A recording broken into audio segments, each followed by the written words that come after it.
नमस्कार, स्वागत आप सभी का न्यूज़ 18 का डिजिटल प्लेटफॉर्म आप देख रहे हैं और मैं हूं आपके साथ पुनीत मिश्रा। एक बहुत बड़ी खबर इस वक्त आपको हम बताने जा रहे हैं। जी हां, ये खबर जुड़ी हुई है राजा रघुवंशी मर्डर केस से।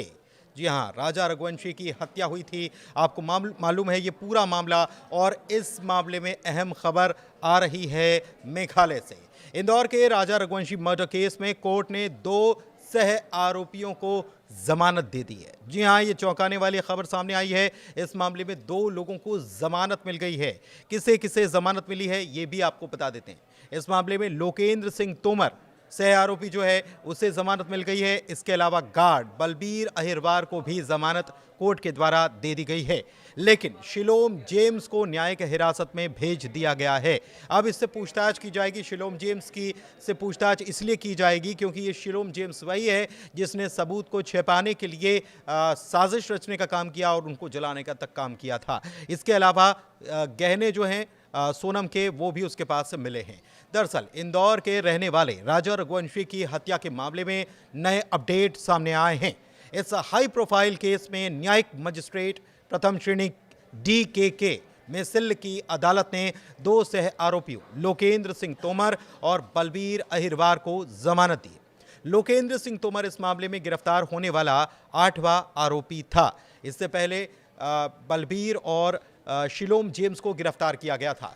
लोकेंद्र सिंह तोमर का ही घर था जिसके घर पर सोनम रुकी हुई थी। उसी फ्लैट पर सोनम रुकी थी जो लोकेंद्र सिंह तोमर का था, और इसे दिलाने का काम शिलोम जेम्स ने किया था।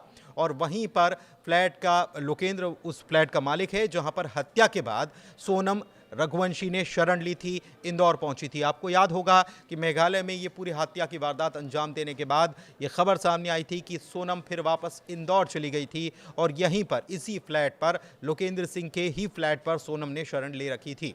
बलबीर उस इमारत का सुरक्षा गार्ड है, और जो रिपोर्ट्स आ रही है उसके मुताबिक उसकी इमारत के एक फ्लैट में सोनम रघुवंशी 30 मई से 7 जून तक छिपी रही, 7 जून 2025 तक छिपी रही थी।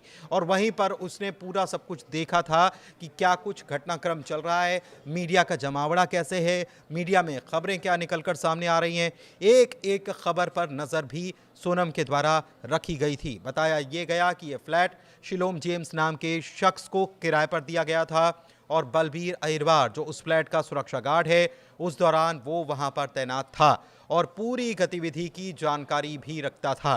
तो इस मामले में नया मोड़ यही है कि 2 सह आरोपी जो हैं बलबीर और लोकेंद्र जो फ्लैट का मालिक है, दोनों को इस मामले में सह आरोपी बनाया गया और दोनों को जमानत मिल चुकी है। जबकि शिलोम जेम्स जिसके पास ये किराए पर फ्लैट था, उसे अभी हिरासत में भेज दिया गया है। उससे पूछताछ की जाएगी, न्यायिक अभिरक्षा में भेजा गया है। वकील जो हैं तुषार चंदा, उन्होंने ये भी बताया है कि आखिर जमानत क्यों मिल गई। सरकारी वकील तुषार चंदा के मुताबिक दोनों सह आरोपियों के खिलाफ जो धाराएं दर्ज थी वो जमानती थीं, और उनकी हत्या में कोई प्रत्यक्ष भूमिका भी नहीं पाई गई। अदालत को यह भी बताया गया कि इन दोनों की भूमिका केवल सोनम को शरण देने और सुरक्षा तक ही सीमित थी, और इसी आधार पर अदालत ने उन्हें जमानत पर रिहा करने का फैसला लिया है। चंदा ने यह भी स्पष्ट किया कि जांच के दौरान इनकी संलिप्तता केवल परिस्थिति जन्य थी। इस मामले में एक अन्य आरोपी शिलोम जेम्स को अदालत ने 2 जुलाई को हुई सुनवाई के बाद 14 दिन की न्यायिक हिरासत में भेज दिया, और शिलोम पर आरोप है कि उसने हत्या से जुड़े सबूतों को मिटाने की कोशिश की है। वो इंदौर का रहने वाला है और उसके वकील अब अगली सुनवाई में जमानत याचिका दाखिल करने की तैयारी में है। बता दें आपको कि 23 मई को मेघालय के सोहरा में राजा रघुवंशी की हत्या उसकी पत्नी सोनम रघुवंशी ने कर दी थी। ये मामला देश भर में चर्चा में भी रहा, और अब अदालत में इस मामले की सुनवाई चल रही है। फिलहाल इस मामले में 6 आरोपी अब भी पुलिस की गिरफ्त में हैं, जिसमें सोनम, राज, उसके बाकी साथी और शिलोम जेम्स भी है। शिलोम जेम्स वही है जिसने गहने छिपाए और कई सबूत नष्ट करने की कोशिश की। इस मामले में शिलोम के रतलाम स्थित ससुराल तक भी पुलिस पहुंची, जहां पर उसका एक कमरा था और वहीं पर शिलोम रुका करता था। लेकिन सवाल अब भी कई सारे अनसुलझे हैं, और इन सारे अनसुलझे सवालों में सबसे बड़ा सवाल जिस पर शायद किसी का ध्यान अभी नहीं गया हो, वो सवाल ये है कि सोनम जिसने हत्या की, हत्या करने के बाद इंदौर आई, इंदौर से जाने के बाद फिर वो दूसरी जगह चली गई, लेकिन वहाँ जाने के बाद उसने अपने भाई को फ़ोन किया था। सोनम ने अपने भाई गोविंद को आखिर फ़ोन क्यों किया था? क्योंकि इसके पहले तो साज़िश बहुत सारी चीज़ें हैं, लेकिन इन सारी चीज़ों में एक ही सवाल अब भी बना हुआ है कि सोनम ने इस पूरी वारदात को अंजाम देने के बाद कोई सरेंडर तो किया नहीं था। उसके बाद फिर वो इंदौर भी आई थी, वहाँ भी उसने सरेंडर नहीं किया। घर भी गई, वहाँ पर भी वो रुकी भी, लेकिन वो अपने घर नहीं गई। इसके सबसे बड़ी बात ये है कि भाई वहीं पर था तो उससे भी संपर्क वो कर सकती थी, वहीं पर रहकर संपर्क कर सकती थी, लेकिन वहाँ से इंदौर से निकल जाने के बाद उसने संपर्क किया। तो ये एक बड़ा सवाल ये है कि उसने संपर्क वहाँ से क्यों किया? आखिर क्या मामला था और क्या उसको इस बात का कोई पछतावा हो रहा था कि उसने ये सब कर दिया है या वो फंस गई है? लेकिन ऐसा नज़र तो नहीं आ रहा है, क्योंकि पुलिस की अभिरक्षा में जो चीज़ें निकल कर सामने आ रही हैं उनसे चीज़ें ऐसी नज़र नहीं आ रही कि उसको कोई पछतावा था, क्योंकि उसके भाई गोविंद ने भी ये बात कही है कि उसे कोई पछतावा नज़र नहीं आ रहा था। एक थ्योरी जो है इसमें नज़र आ रही है और कुछ चूँकि ये मामला, इस मामले में देखिए हम तो कोई दावा भी नहीं कर रहे हैं, लेकिन बहुत सारे आयाम हैं, बहुत सारे एंगल हैं। इसमें ज्योतिष का भी एक एंगल है और ज्योतिष के अनुसार ये बात सामने आई थी कि सोनम और राजा रघुवंशी की शादी जो हुई कुंडली के हिसाब से वो बेमेल थी। तो कई सारे ज्योतिषी इसमें और भी कूद पड़े और उन्होंने भी अपनी अपनी थ्योरी इसमें रखनी शुरू कर दी कि ऐसा होता तो ऐसा नहीं हो सकता था, या कोई उपाय किया जा सकता था, किया नहीं गया। फिर इसमें सवाल ये भी, कुछ लोग ये भी सवाल अब भी उठा रहे हैं कि राज जो है, सोनम का जो प्रेमी बताया जा रहा है, वो सोनम का प्रेमी हो ही नहीं सकता है। उम्र का काफ़ी अंतर है, उसकी बॉडी लैंग्वेज ऐसी नज़र नहीं आती है। एक दूसरे के ऊपर आरोप प्रत्यारोप करना ये भी सवाल खड़े करता है कि प्रेमी होता तो क्या ऐसा किया जा सकता था।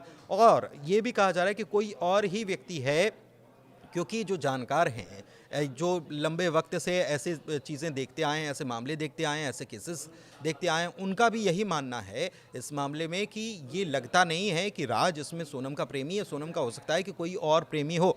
सबसे दिलचस्प बात ये भी है कि ज्योतिषी जो हैं वो भी ऐसी ही कुछ बातें करते हुए नज़र आ रहे हैं। किसी ने कहा कि कोई लड़की उसके संपर्क में हो सकती है, या वो कोई लड़की हो सकती है जो जिससे वो प्रेम करती हो। लेकिन न्यूज़ 18 पर भी एक ज्योतिषी आए थे और उन्होंने भी इस मामले में एक बड़ा दावा कर दिया था।